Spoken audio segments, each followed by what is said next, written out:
while we the wealth creators are busy creating wealth for Uganda, some elements, some of them from opposition, are always working with foreigners to foment chaos in Uganda.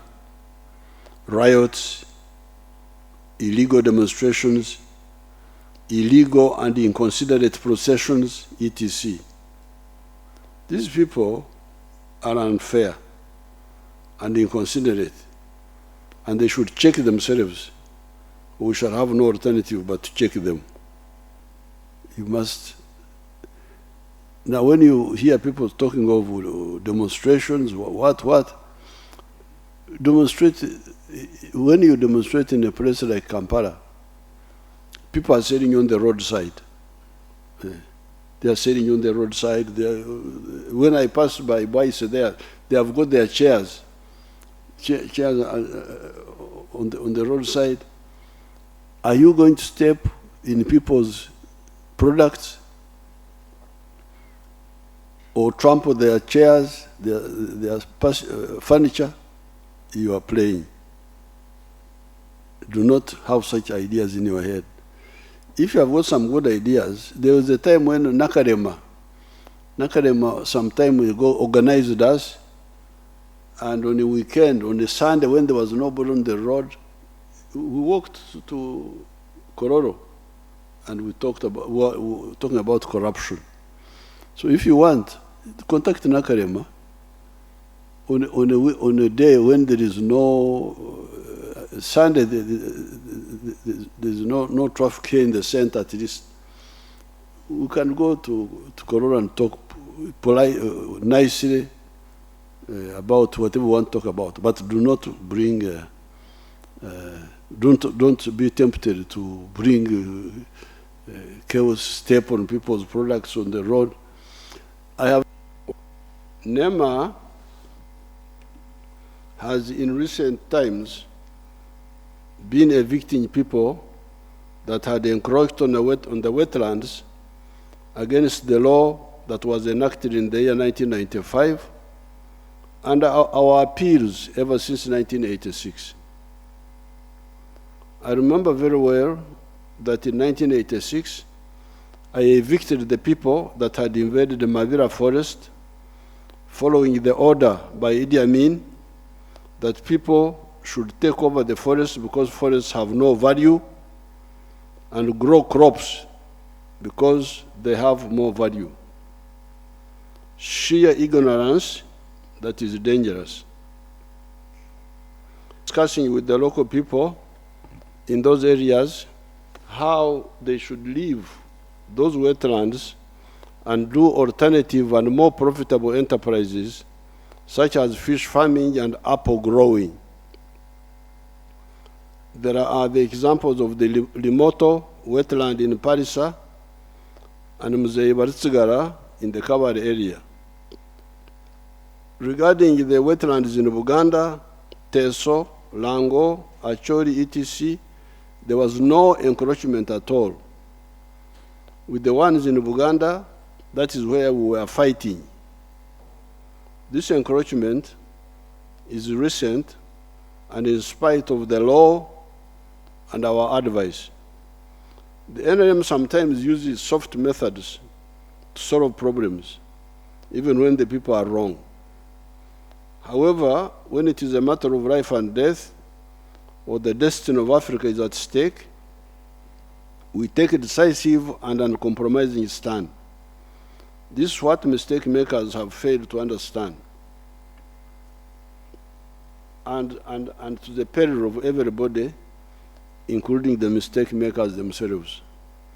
When it comes to the environment, especially the wetlands and water bodies, enyanja, emigera, ebisharara, ebijinja, etc., and the natural forests, ebibira, it is a matter that is even greater than life and death. It is the threat of extinction, okusirikirira. Why? The following reasons. The following are the reasons. Why is it that the issue of the wetlands and the natural forests is even bigger than life and death, and it is a threat of extinction. That's what I'm telling you. What are the reasons? The following are the reasons. Number one, 60% of our rainfall comes from the oceans, the Indian, the Pacific, and maybe the Atlantic.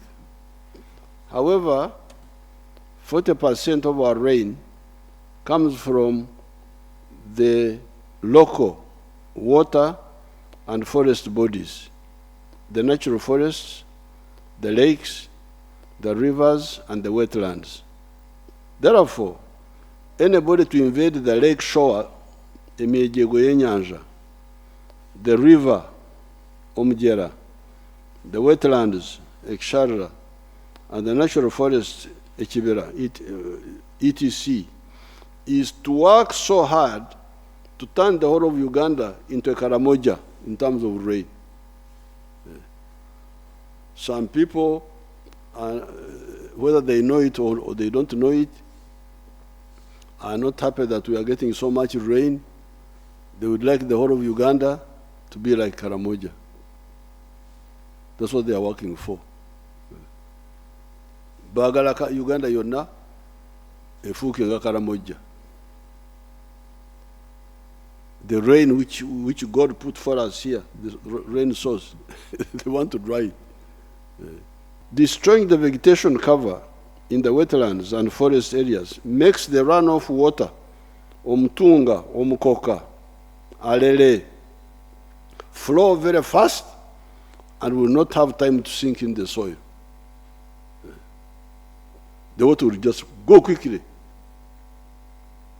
Go quickly, it will not have time to sink in the soil.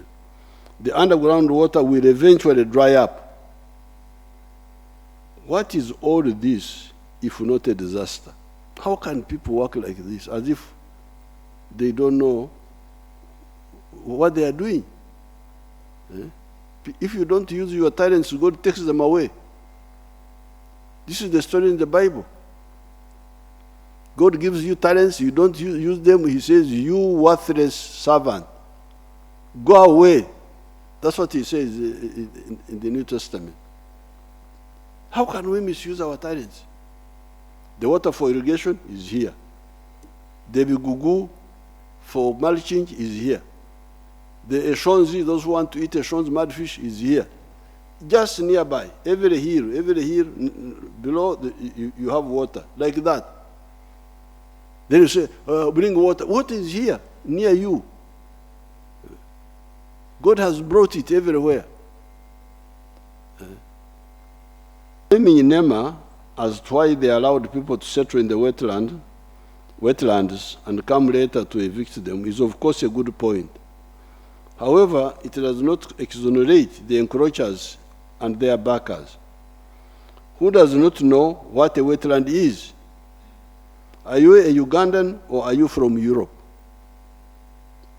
It is the duty of everybody to defend Uganda's survival. In any case, in the matter of the environment, we have no choice.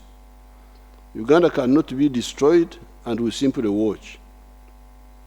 Hence, please, all the people in the wetlands, live peacefully. You have done enough damage. We are not prosecuting you. It is an amnesty. Simply leave. We cannot compensate you for breaking the law and common sense. I wouldn't even say law. Even if there was no law, common sense would tell you that don't go in the swamp. It will, moreover, if we say we compensate, it will moreover be another way of encouraging that indiscipline to continue. Because if we compensate this, then the others also will come. Then we compensate them. So that's why we cannot compensate. There's no compensate. We have already compensated you by not prosecuting you, so you just go. That's a compensation.